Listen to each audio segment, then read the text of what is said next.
All right, guys, it's Friday evening, August the 19th, and I got to make this quick. I've uploaded two videos to YouTube, and I was able to clear 1% of memory, so I'm at like 98% use. So anyhow, real quick, I got cut off night before last. I was talking about coming out of Grand Marais, and actually heading to Grand Marais, I guess it was. Talked about all that. About 10 miles of a gravel road, gravel slash sand, which was absolutely treacherous. And I got squirrely, a time or two, had to put my feet down. It was out of this whole trip, I'm going to say it was probably the most treacherous area I've been through yet as far as potential of going down. But anyhow, the Lord blessed me and I got through it, thankfully, and was able to ride on. Tonight, I am camped here off of this, just a power line. Just an open area for a power line. And right off of Route 23, just out of Mackanaw City. Uh, and so yeah, we're camped here tonight. Nice free spot. Pretty incognito. The road's like right there, which you might hear the cars go by anytime. So today was a day of getting things done, and thankfully I was able to. Let's first, so 111.3 miles today, so not a lot of miles. Last night we had a motel just on the other side of the Mackinac Bridge there in St. Ignace, Michigan. There in the UP. Had a motel room at the Cedar Hill Lodge, and it was a nice place, and I enjoyed my stay there, and free breakfast and coffee and all that good stuff. But anyhow, so I had it back across the bridge today. Old Zeke here in the past few days, that rear wheel, man, them brakes started grinding, and thankfully I found a place down in Conway, just outside of a little town called Petoskey, Michigan. But a place down there called Highland Trails is the name of the shop. It's a motorcycle repair shop, and called them today, and I talked to Paul, and Paul, did some research, and to see if he had the brake pads I needed, and he didn't think he did, but he thought he could, maybe make it work, and suggested I come on down, so I did, and they got me squared away. I think the technician's name was Sean, a good dude. Took care of old Zeke, and got them new pads on, and then spoke to Paul more, and actually too, Paul really hooked me up. I was asking him about a town called Indian River, which Lori had talked to some folks over there at a gun shop about getting my Glock shipped to Maine.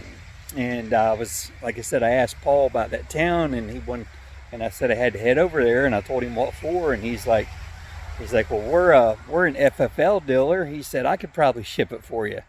So that could not have worked out better. He ended up shipping it for me. Didn't cost me but maybe like $30 or something, and I gave him the information to the shop in Maine that Lori had came up with her research.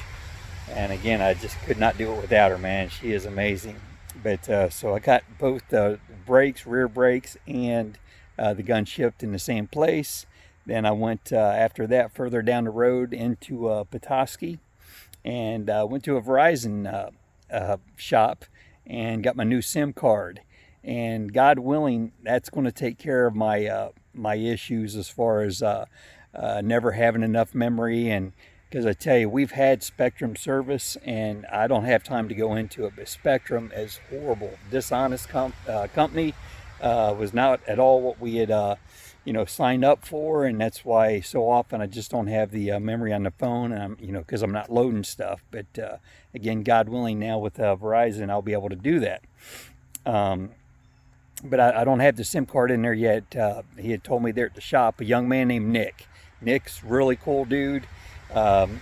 Just very, he's just very helpful, and it was good talking to him. He's a big YouTuber, so I, turned him onto my channel, and he's subscribed and all that. And it's just great to meet you there, dude. And I appreciate everything, Nick. So, but anyhow, he was telling me that the phone was not unlocked from Spectrum, so he couldn't, put the SIM card in yet. But that should be taken care of soon. So let's see what else though. So for today, I'm going to say that's pretty much it. Yesterday rode from camping just outside of Algonquin, or I'm sorry, I've been looking at Algonquin. That's coming up. To Tukwalaman Falls, and went and did the upper and lower falls and took pictures and some video at the upper falls. And I tell you too, what's weird, when I was there, 21 years ago, I really don't think I saw the upper falls, which kind of blows my mind. They were very impressive, and so it was great to see them. I don't know how I missed them the last time, but I'm pretty sure I did. But I saw them yesterday morning, riding down towards Mackanaw City. I assumed my room was going to be in Mackanaw City last night, but then after calling Lori, once I got to Mackinaw City and everything, ended up going back across the bridge to, as I said, to St. Ignace. And that said, I ended up crossing the bridge, coming over here the first time yesterday, then going back across the bridge for the room last night, then coming back across this morning or early afternoon, to take care of business, and then I'll, God willing, cross it one more time tomorrow. So that's a lot of times back and forth to cross that big old bridge, but it is pretty amazing. But I'm sorry, I got sidetracked. So anyhow, I'm driving down yesterday morning, afternoon, I guess, early afternoon. I stopped at a little town called Trout Lake at a gas station there, and got a cup of coffee and hung out outside for a while. And I met some people. I met a nice guy named Mark, who I'd say is a local, and he had his dog with him, his 12-year-old dog, who I'm going to say he's a Brittany. Brittany, what you call him, Brittany Spaniel? Or Spring? Yeah, Brittany, I believe, Spaniel. But anyhow, Mark, dude, I'm so sorry. I feel your pain. He was telling me, and he couldn't even talk about it, really. He got choked up, and it's completely understandable. But his poor old dog is 12 years old, and he's got kidney failure. And there's nothing they can do for kidney failure. We've lost 2 of our dogs. Of the 4 that we've lost 2 of them to kidney failure. And regardless of what it's to, it hurts so much to lose them. And I'm so sorry, and I'm just definitely praying for Mark. I told him I would be. I know how hard that is. But then also, I met a guy there named James. James, oh man, I'm drawing a blank on his last name at the moment. But anyhow, he's an artist, and he lives down here in the lower Michigan. And he had his dog Pablo with him, who was a golden doodle. And James is a big rider. He's got 7 bikes, which is pretty darn impressive. It's pretty amazing. I think, it's, God willing, I'd like to have a few more bikes one of these days too. But anyhow, just a neat guy, and beautiful dog. His Pablo, just friendly and just a nice dog. And it was good talking to you, James, and good meeting you there, man. And then, and I'm going to mention his name again once I remember his last name. Like I said, he's an artist, and I want to tell you all his name in case you want to look him up. Look up his art, because he does have a website. Yeah, James and Pablo. Let's see, Mark. The morning before, when I went back, I'm going even further back. When I went back into Munising before. We rode around and did pictured rocks and all that. I was talking about being at that Christ gas station, and about the young woman worked in there, nice woman, Brandy. But then also I met a guy, and unfortunately, I don't know if we exchanged names or not, but he was a cool dude. He does some riding, and he's got a 60s model, maybe like a 68 Bonneville. And then he's also got an older Harley Sportster. And he's a cool dude, though. He they're in town, I think he's there, visiting with his family, vacation or whatever. But he was riding like this old school, kind of like a cruiser type bicycle, and he had on the red checkered flag Vans, the classic Vans slide-on shoes, and he was tatted up and everything. And what was cool about him was really cool too. He's a brother, and as far as his tattoos go, he had one that looks like the Harley Davidson, the number 1 with the with the American flag, in it. and instead of saying Harley across the bottom, it said Jesus. And I thought that was amazing. And brother, I might actually jock off of you on that one, and that might be one of my next tats. Maybe I loved it. I think that was great, and it was good to meet you, dude. Um, so let's see what else. And that was, I think that's all from the day before, because again I got cut off that night. And then yeah, yesterday and today I think I've actually managed to get all this in. I think I said we're camped off of 23, right? And it's the road behind me is Route 23. Was talking to my mom and dad both there a few minutes ago, which was great to talk to them always. And something else I'm going to say, I think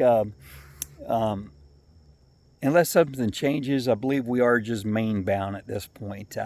Here earlier this week, I pretty much decided I don't think this is the time to do Nova Scotia and Newfoundland. That's just more time, more money.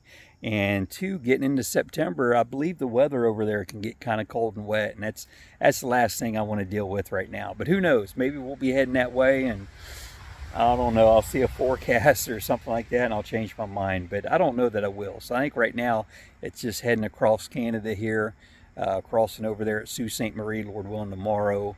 I just did my my Arrive Can, they call it, which is the app for that you do before you arrive.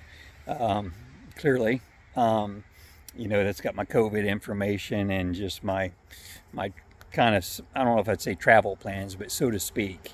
You just tell where you're crossing over and when and all that.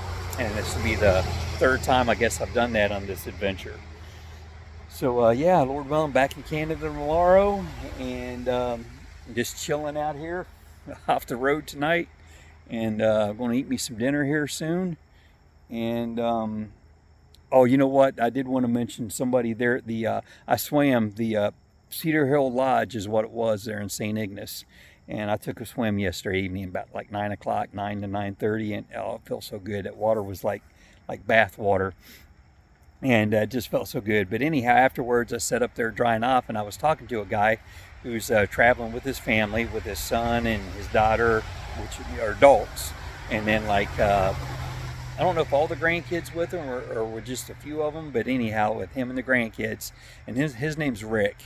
And Rick is battling cancer, and he's unfortunately has cancer real bad. He said it's even in his bones. So I'm praying for you, Rick, man. And I'm just so sorry to hear that. That's I've told him, and I've told other people, it's kind of my line, so to speak. Is there's not a lot in life that I would say I hate, but I hate cancer.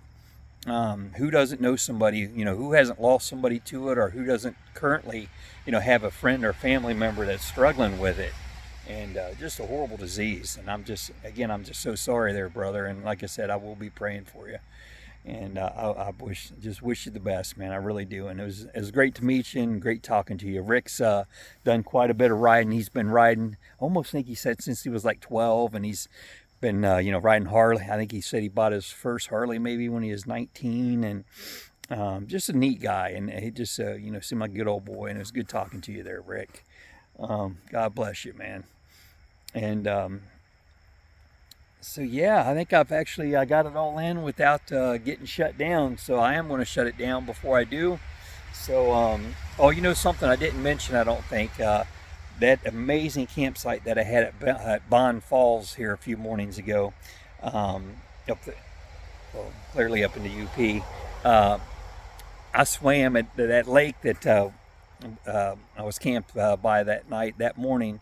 I swam in that lake or sat in that lake, and it again felt so good, compared to the water I'd been in up north, out in Montana and up in I guess British Columbia and just, or was that Alberta?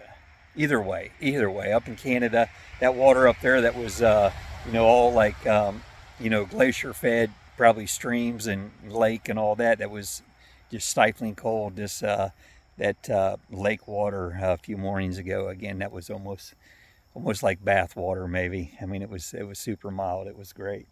But and that's something too, as much as I love camping by water and all that, and I always talk about the streams and the ponds and all, something I always do, I don't always swim, of course, but I do pretty much all of them. I'll wash my face there in them in the morning, and that's just kind of, well, I mean, I need need to wash my face, but it just hits the spot, and it's just cool to do it, right there at stream side or lakeside and all that. It just kind of, I don't know, it just feels like a mountain man, something like that. Um, just all part of the fun. So anyhow, I believe that's all I got. God bless y'all, and thanks so much for watching.